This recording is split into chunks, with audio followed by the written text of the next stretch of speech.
मोदी सरकारच्या 100 दिवसाच्या कार्यकाळासंदर्भात सरकारने 100 दिवसात केलेल्या कामाचा लेखाजोखा लोकांसमोर मांडला।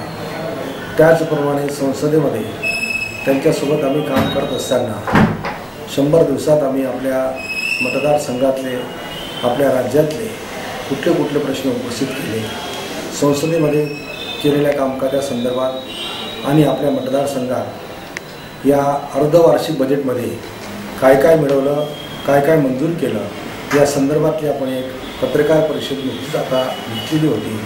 त्यामध्ये आपण आपल्या मतदारसंघामध्ये एक जळगाव पाचोरा हा CRF मध्ये एक रस्ता मंजूर केला। तसंच सावखेडा ते एरंडोल एकीकडनं 8 किलोमीटर एकीकडनं 8 किलोमीटर असे 16 किलोमीटरचा एक रस्ता मंजूर केला। धरणगाव ते मुसळी फाटा हा एक रस्ता मंजूर केला। अंबरनाथ तालुक्यातील जडोद रस्त्यावरचा रेल्वेचा ओव्हरब्रिज एक मंजूर केला आणि एक राजवड तर धरणगावकडे जाणारा त्या रेल्वे गेटवरती एक ओव्हरब्रिज असे दोन रेल्वे ओव्हरब्रिज हा आपण CRF मधनं मंजूर केले।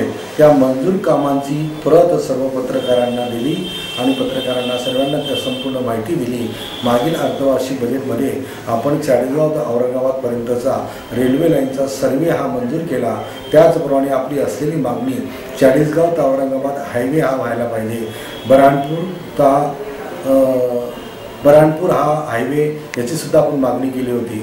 जो आपला धुळे ते अमरावतीपर्यंतचा 4 लाईन हायवे आहे या संदर्भातल्या LNTच्या कामाच्या संदर्भात संपूर्ण माहिती दिली। लवकरच त्याचा रिटेंडरिंग होऊन संपूर्ण कॉन्क्रिटीकरणाचा तो हायवे लवकरच रिटेंडरिंग झाल्यानंतर सुरू होईल अशा संदर्भातली संपूर्ण आपण पत्रकारांना माहिती दिली। मागच्या रेल्वे बजेटमध्ये अर्धवार्षिक रेल्वे बजेटमध्ये जळगाव शहरातला गुंडाळा रोडचा एक ओव्हरब्रिज रेल्वेने मंजूर केलेला आहे। त्यातनं 50% रक्कम CRF कडनं लवकरच मंजूर करून त्या ओव्हरब्रिजचं काम 6 महिन्याच्या आत चालू करण्याकरता आपण प्रयत्न करणार आहोत। तसंच या गेल्या 5 वर्षामध्ये देशभरात जे काही थांबे रेल्वेचे थांबे मिळालेले होते ते संपूर्ण थांबे रेल्वेचा एक आर्थिक नुकसान होत असल्या कारणाने ते सर्व थांबे त्यांनी तात्पुरते बंद केलेले होते आणि ते थांबे 1 नोव्हेंबरपासून बंद होणार होते। परंतु आम्ही रेल्वे मंत्र्यांना भेटून त्यांना सर्व अडचणी सांगून त्यानंतर रेल्वे मंत्र्यांनी संपूर्ण थांबे हे परत 3 महिन्याकरता त्यांना मुदतवाढ करून दिलेली आहे।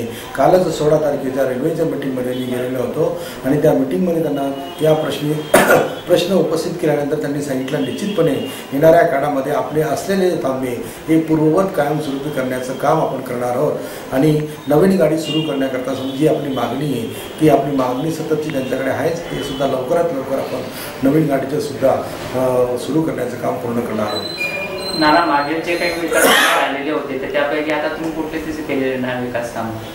कुठले जे मागील याच्यामध्ये मंजुरी होते त्याच्यामध्ये मागील कामातले जे मंजूर होती पंतप्रधान ग्राम सडक योजनेत ते जवळपास 105 किलोमीटरचे रस्ते मंजूर होते। ते सर्व रस्त्यांची कामं सुरू झालेली पूर्ण म्हणजे कामं सुरुवाती काय चालू आहे त्याच्यामध्ये सर्व कामं सुरू आहेत त्याच्यामध्ये पूर्णत्वामध्ये किती आलेले आहेत? पूर्णत्वावर किती आलेले आहेत त्यापैकी? पूर्णत्वावर आता तरी 50% कामं येऊन गेले पूर्णत्वावर। अच्छा, आणि आता हे जे थांबे झाले ते फक्त केवळ 3 महिन्याच करता 3 महिन्याकरता यांना मुदतवाढ देण्यात आलेली आहे, पण 3 महिन्यानंतर 3 महिन्याच्या आत ते थांबे कायम करण्याचं काम आम्ही करणार आहोत। त्यात ते थांबे बंद होऊ देणार नाही अशा स्वरूपात मी सर्व पत्रकारांना माझ्या निवेदनात दिलेलं आहे। अच्छा, आणि आता या जो केळी प्रश्नाचा जो विषय चालला होता की केळीला फळाचा दर्जा मिळावा त्याच्याबद्दल आपण कुठपर्यंत त्याचं हे केलं? केळीला फळाचा दर्जा मिळावा या संदर्भात आपण कृषी मंत्र्यांशी चर्चा केली। कृषी मंत्र्यांनी तसं एक सर्वांशी एकत्रितपणे मीटिंग बोलवणार आहे आणि त्यामध्ये ज्या ठिकाणी अडचणी असतील त्या अधिकाऱ्यांना बोलून त्या संदर्भात तसे ते निर्देश देणार आहेत। अच्छा, आणि आता जो हा फॉरवेचा जो विषय भूसंपादनाचा जो विषय अडकलेला आहे त्याच्यामुळे LNTने ते काम थांबवलेलं आहे, तर हा भूसंपादनाचा विषय कुठपर्यंत? भूसंपादनाचा विषय हा राज्य सरकारच्या तयारीतला असतो। राज्य सरकारने लवकरात लवकर ते भूसंपादन करून द्यायला पाहिजे। राज्य सरकारकडून भूसंपादन न झाल्यामुळे त्या कामास विलंब झालेला आहे।